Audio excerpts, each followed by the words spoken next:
कैसे हैं आप सब। तो दोस्तों जो बच्चे बीए थर्ड सेमेस्टर के स्टूडेंट हैं और जिन्होंने हिंदी सब्जेक्ट ले रखा है यानी कि हिंदी विषय, साथ ही दोस्तों जो बच्चे मेजर और माइनर दोनों के स्टूडेंट हैं, यह वीडियो जो है उनके लिए बहुत ही ज्यादा इंपॉर्टेंट होने वाली है, क्योंकि इस वीडियो में जो है हिंदी का जो फर्स्ट पेपर है जो कि दोनों बच्चों के लिए इम्पोर्टेंट है, उनके आज हम सारे क्वेश्चन इस वीडियो में कराएंगे जो कि आपके एग्जाम में हर हाल में पूछे ही जाएंगे। तो यहाँ पर जो है वीडियो में हम आपको वो सारे क्वेश्चन कराएंगे जो आपके एग्जाम में आने वाले हैं। तो वीडियो को पूरा देखिएगा तभी आपको अच्छे से क्वेश्चन जो है समझ में आएगा कि किस तरीके से एग्जामिनर आपसे एग्जाम में क्वेश्चन पूछेगा। तो यहाँ पर है जो सबसे पहला क्वेश्चन देख लेते हैं जल्दी से। आधुनिक काल की परिस्थितियों व प्रमुख प्रवृत्तियों पर प्रकाश डालिए। तो दोस्तों यह जो क्वेश्चन है बहुत ही ज्यादा इंपॉर्टेंट है, इसको आप जरूर तैयार कर लीजिएगा। आधुनिक काल की जो परिस्थितियां हैं उसके बारे में आपको जानना है और साथ ही जो उसकी प्रमुख प्रवृत्तियां हैं उस पर भी आपको टिप्पणी करना है। तो ये क्वेश्चन जो है इस तरीके से आएगा। उसके बाद जो इसमें नेक्स्ट क्वेश्चन है, भारतेंदु युगीन हिंदी साहित्य के प्रतिनिधि कवि और उनके काव्य की सम्यक विवेचना कीजिए। तो जो भारतेंदु युगीन है इससे रिलेटेड एक क्वेश्चन आपके एग्जाम में पूछा ही जाएगा। भारतेंदु युगीन हिंदी साहित्य के प्रतिनिधि कवि और उनके काव्य की सम्यक विवेचना कीजिए। तो इसको भी आप तैयार कर लीजिएगा, ये भी काफी ज्यादा इंपॉर्टेंट क्वेश्चन है। उसके बाद जो नेक्स्ट क्वेश्चन है, छायावाद क्या है, इसकी मुख्य विशेषताओं का उद्घाटन कीजिए। तो दोस्तों यह जो छायावाद से रिलेटेड क्वेश्चन आपके एग्जाम में हर हाल में आना है, तो इसको आप बहुत अच्छे से तैयार कर लीजिएगा। छायावाद क्या है, इसकी मुख्य विशेषताओं का उद्घाटन कीजिए। काफी ज्यादा इंपॉर्टेंट क्वेश्चन है, ठीक है। समझिए कि मोस्ट इंपॉर्टेंट क्वेश्चन है, इसको आप तैयार जरूर कर लीजिएगा। इसी क्वेश्चन को अगर एग्जामिनर आपसे दूसरे तरह से पूछ सकता है तो छायावाद के पतन के कारणों की विवेचना कीजिए। तो इसी तरीके से दो क्वेश्चन हमने आपको बताया है, ठीक है। आप दोनों को तैयार कर लीजिएगा, क्वेश्चन कोई भी आए आपको आंसर इसका मिल जाएगा। इसके अलावा दोस्तों कोई क्वेश्चन जो है इसमें का नहीं पूछा जाएगा। उसके बाद यहाँ पर जो नेक्स्ट क्वेश्चन है, नई कविता की मनोवैज्ञानिक पृष्ठभूमि पर प्रकाश डालते हुए उसकी विशेषताओं की विस्तृत विवेचना कीजिए। तो यह भी काफी ज्यादा इंपॉर्टेंट क्वेश्चन है। नई कविता की मनोवैज्ञानिक पृष्ठभूमि पर प्रकाश डालते हुए उसकी विशेषताओं की विस्तृत विवेचना कीजिए।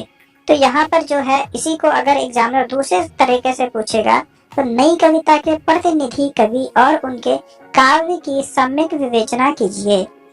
तो यहाँ पर जो शब्द है नई कविता, ठीक है दोस्तों। तो नई कविता से रिलेटेड एक क्वेश्चन आपके एग्जाम में आएगा ही आएगा, तो इसको आप अच्छे से तैयार कर लीजिएगा, ठीक है। इन दो क्वेश्चनों के आंसर आपको देख लेना है।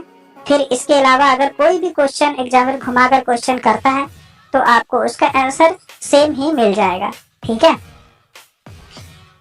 उसके बाद यहाँ पर जो नेक्स्ट क्वेश्चन है, हिंदी नाटक का क्रमिक विकास प्रस्तुत कीजिए। यानी कि हिंदी नाटक का क्रमिक विकास, तो यहाँ ब्रैकेट में इतिहास दिया हुआ है, ठीक है। तो इसी को दूसरे शब्दों में इतिहास भी बोलते हैं, तो इसको प्रस्तुत करना है। तो यहाँ पर जो है क्रमिक विकास, तो अगर एग्जामिनर आपसे पूछेगा तो यहाँ पर क्रमिक विकास शब्द को जोड़कर ही क्वेश्चन बनाकर आपसे पूछेगा, तो इसको कंफ्यूज नहीं होना है, ठीक है। इसका जब आप आंसर तैयार करेंगे तो इससे रिलेटेड कोई भी क्वेश्चन आएगा तो आप उसको आसानी से दे सकते हैं।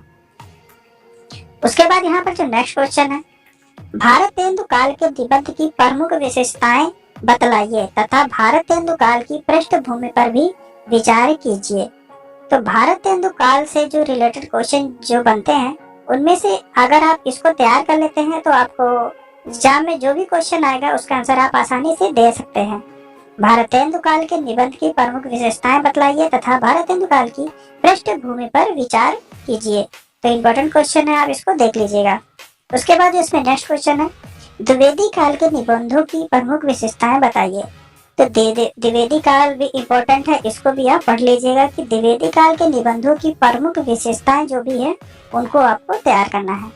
उसके बाद जो इसी में नेक्स्ट क्वेश्चन है, संस्मरण किसे कहते हैं, संस्मरण और रेखा चित्र का अंतर बताइए। तो दोस्तों ये भी इम्पोर्टेंट क्वेश्चन है, संस्मरण किसे कहते हैं और संस्मरण और रेखा चित्र में जो डिफरेंट है उसका अंतर है वो आपको बताना है, ठीक है। तो ये भी इम्पोर्टेंट क्वेश्चन है, इसको आप तैयार कर लीजिएगा। उसके बाद इसमें नेक्स्ट क्वेश्चन है, काफी ज्यादा इम्पोर्टेंट क्वेश्चन है, जीवनी और आत्मकथा को परिभाषित करते हुए दोनों में अंतर स्पष्ट कीजिए तथा हिंदी साहित्य में इन विधाओं का स्थान निरूपित कीजिए।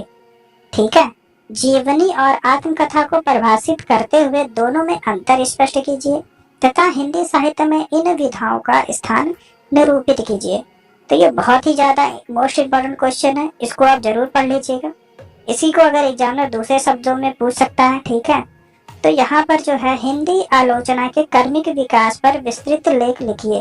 तो इसमें बहुत कुछ पढ़ने को दोस्तों मिल जाएगा, बट इसको आप तैयार कर लीजिएगा।